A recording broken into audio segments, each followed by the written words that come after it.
Japan is a very calm country. At least that's what the statistics say. It has a strong gun control laws, so crime rate in Japan is pretty low. And this is why this mystery I'm gonna tell you about is, well, very interesting to say the least.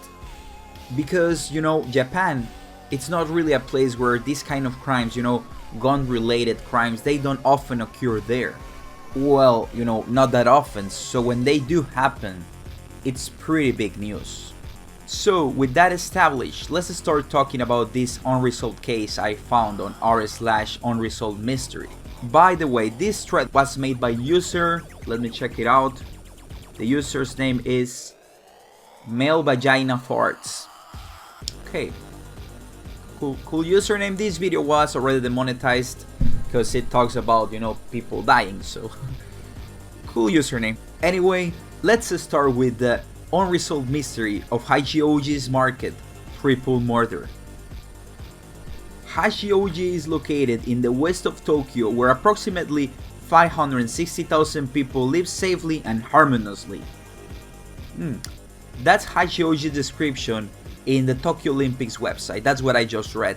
And I can indeed assume it's a peaceful city, right? I mean, as I said, Japan is very peaceful. But said peacefulness would suddenly disappear on the evening of July 30, 1995. Because in that fateful day, 3 employees in the Nanpei Owada supermarket would lose their lives. These 3 employees were shot and killed in the store's second floor off. Each of the 3, including 2 high school students aged 16 and 17, working part-time, had been bound with tape and killed with a single gunshot to the head. A safe containing 4 million yen, which is roughly around $40,000, shows signs that someone attempted to pry open its door. Since it was known that the employees were unaware of the combination to the safe, it has been speculated that the crime was the result of a failed robbery. And that's it. Basically, that's what we know. No, really, that's it. This is the end of the video. You can go now. Okay, well, yes and no, but anyway, let's continue. Let's see some of the theories, because even though this case is 24 years old and there has been no resolution to the case, there are some theories, so let's check them out. Initial police reports described it as a failed robbery attempt, since none of the 3 employees knew the combination of the store's safe. The Tokyo Metropolitan Police said that fingerprints left off the tape used to bind the victims, which of course are believed to be that of the perpetrator, were found to match closely those of a Japanese male who died of natural causes in 2005. At first, those fingerprints were not considered complete enough to make a conclusive match that would be admissible as evidence. However, investigators, after extensive searches of print databases, believe that the prints correspond closely with a man who lived in the Tama district in West Tokyo. Normally, the legal criteria for a match of fingerprints corresponds at 12 or more points, which is why the initial search of databases failed to narrow down a suspect. An 8-point match is still said to have an accuracy of about 100 million to 1. So I would say that even if it doesn't match the 12 points thing, 8 points, I mean, it's pretty accurate, like 1 to 100 million. I mean, that's probably like the entire Japanese population, right? It's like 100 million, thousand something or whatever. So I will say that it was pretty accurate. While the prints left behind on the tape could not provide a 12-point match, the man's prints were in the database due to his having a prior criminal record. At the time of the killings, police found nothing to suggest the man had been in the area where the crimes took place. At this point, police concede that the 8-point fingerprint match is not conclusive and will be insufficient to be used as evidence in solving the case. Police also said they are still trying to establish the link between the dead suspect and the murder weapon, an illegal handgun believed to have been manufactured in the Philippines. Police pursued an earlier lead in 2009 when a Japanese man on death row in China for drug trafficking made a statement that a Chinese man in Canada was involved in the Hachioji murders. Said Chinese man was supposedly a part of a gang of Japanese and Chinese who carried out a series of robberies in the mid-90s in Japan. The Chinese man, Liang He, had been wanted in Japan for using a forged passport to leave the country in 2002. He obtained Canadian citizenship in 2006. The National Police Agency first filed an extradition request with Canadian authorities in 2010 with the Ontario High Court. Liang filed an appeal that was rejected and he was extradited to Japan in 2013, where he was jailed for passport fraud, but he refused to talk about the supermarket murders. So now that's really all the information we have regarding this case. But before we go, let's read some comments I found on the Reddit thread. This comment was posted by Son of a Fish 85 and it says, "Never heard of this one. Pretty obviously a robbery gone wrong, but it seems like total overkill to shoot them all." Exactly, like that's much. If they were wearing masks or something, surely they could have let them live if they were bound. Just unnecessary, which sort of seems like you are dealing with a hardened criminal. As for the suspects, it seems as though the male who was a fingerprint match was involved if it was a 100 million to 1 shot that he wasn't.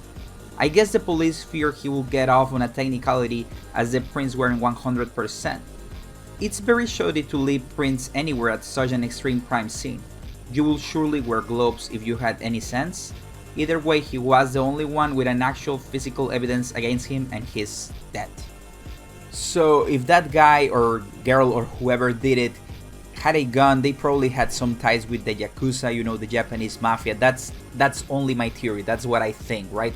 So they were probably, you know, criminals, like not like not someone that did just one thing, like, you know, they were criminals, that's what I mean. Also, the guy whose fingerprints were a match, like an 8-point match or something like that, and it was only like 1 in 100 million thing, you know, like, I mean, he probably did it, but we will never know because he's dead.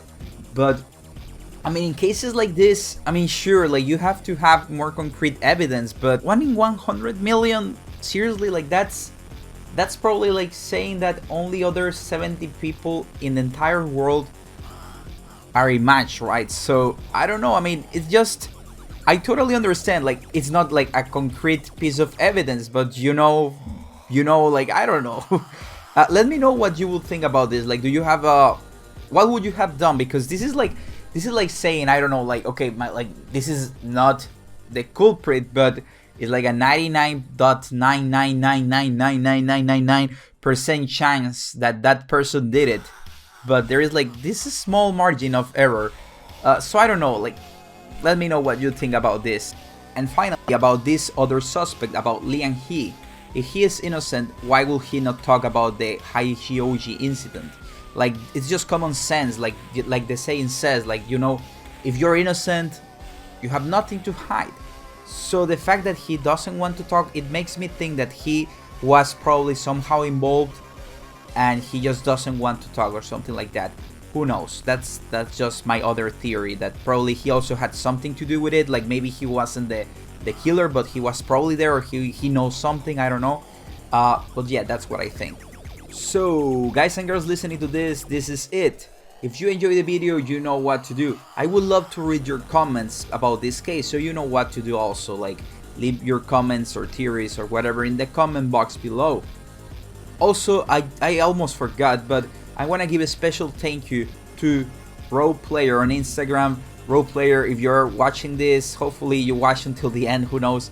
But yeah, you motivated me to make these videos. Hopefully they work on YouTube. You know, my channel, guys and girls, as you know, it hasn't really been receiving a lot of views, which is fine. Like, I don't really do this for the money. I have like 200 videos. I don't really do this for the money. I mean, money will be nice. But yeah, Roleplayer, thank you so much for motivating. I wasn't even thinking of making these videos. But yeah, hopefully, guys and girls, you enjoyed them. And let's see if there is any traction on YouTube, you know, probably, I don't know. So guys and girls listening to this, that will be it. Bye. This is why this mystery I'm gonna tell you about is...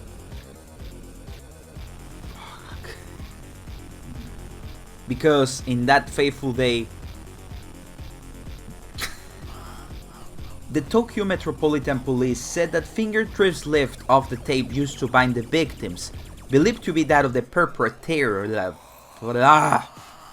Police said they are still trying to establish a link between the dead weapon. Police pursued an earlier lead in 2009 when a Japanese man on death row in China for the Chinese man Liang Ha, no, it's Liang He. The Chinese man Liang He had been wanted in Japan for using a forged passport to leave the country in 2002. He obtained Canadian citizenship. Fuck. And finally, about this other suspect, about